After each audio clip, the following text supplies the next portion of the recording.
It is morning in America here in Boston. We are in front of the learning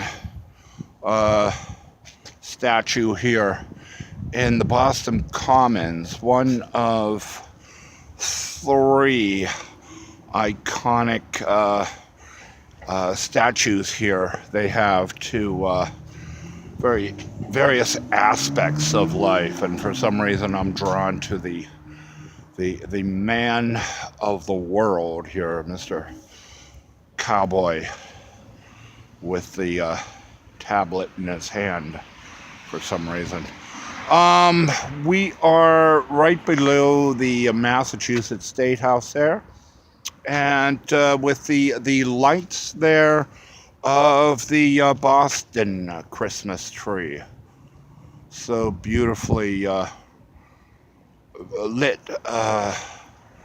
Not for much longer, I don't think, as dawn breaks here in morning here in Boston Commons, and the lights go out this January morning as another holiday season kind of draws to the close, and the people here in Boston get back to business or whatever endeavors they are in.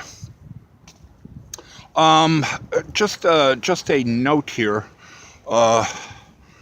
outside the freezing temperatures here that have just been unreal.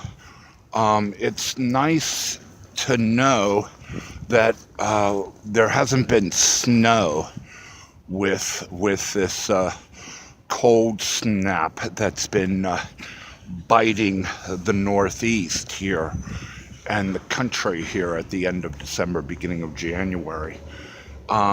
There's not been any snow or any precept to match the temperatures. The temperatures are bad enough here. But it's something of note about the Northeast, and besides the cold, which I wasn't anticipating, but having grown up in southwestern Pennsylvania, I'm not, unaccustomed to. But the thing that it has struck me as I've gone from the southwest to the north here, as far as precept is concerned, as far as like snow or rain or something like that. I mean, I've gone from the hot in Memphis, as I was awoken one night under a bridge by a rumbling, storm approaching, and I was praying that it was rain, because those days in Memphis carrying around 50 pounds on my back is dry and parched. Okay. And I was thankful that I had the Planet Fitness membership that I started there, because it was so dry and hot, But Memphis was odd because it was one of the places in the South where water was really at a premium. For the most part, most of the places I found in the South, water was, not too bad, whether it was Nashville or whether it was Phoenix or Albuquerque, New Mexico. Water was acceptable or tolerable, if you will, to this middle-aged homeless guy. But one thing I've noticed, the more that I've gone north, and again, it could be the time, whatever, location, but as I've gone north into places that are not deserts, like Phoenix, or parched dry lands like El Paso near the Mexican border in the south, or Tucson, these border real southern cities and towns in the deep south with the dry, hot heat and dry climate. The more north I've gotten away from those cities where water wasn't that bad, the more I found a problem with water. It's the oddest thing in the world. You would think places like Denver, certainly. I mean, that was one of the most notable things I noticed about Denver and all the cities and towns around it.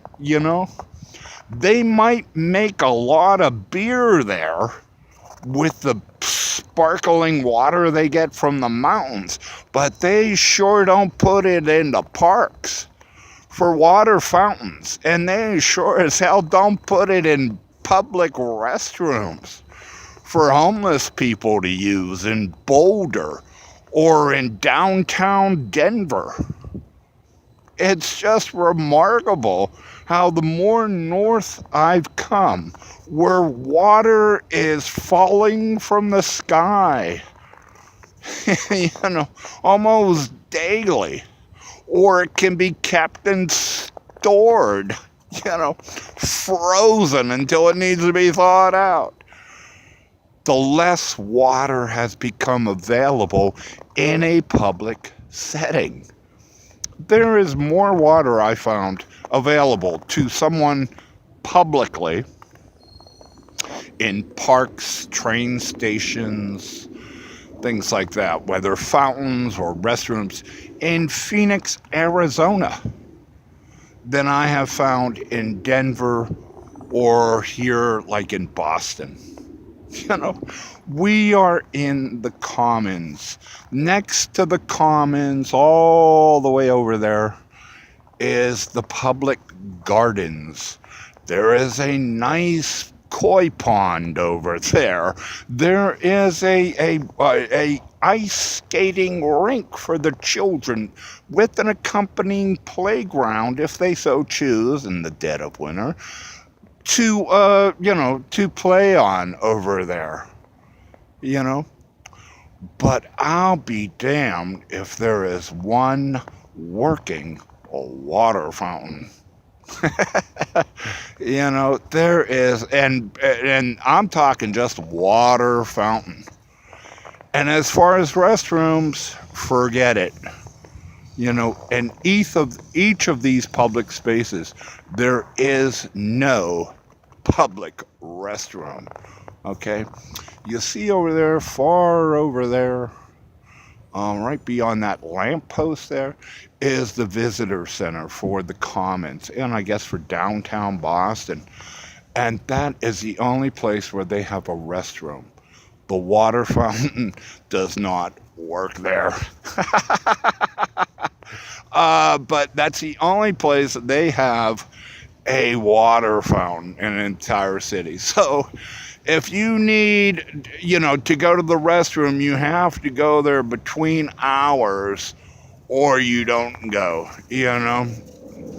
And as far as a drink of water, forget it. It don't happen, okay? So just a little bit of wisdom this morning as the dogs play around in the commons here.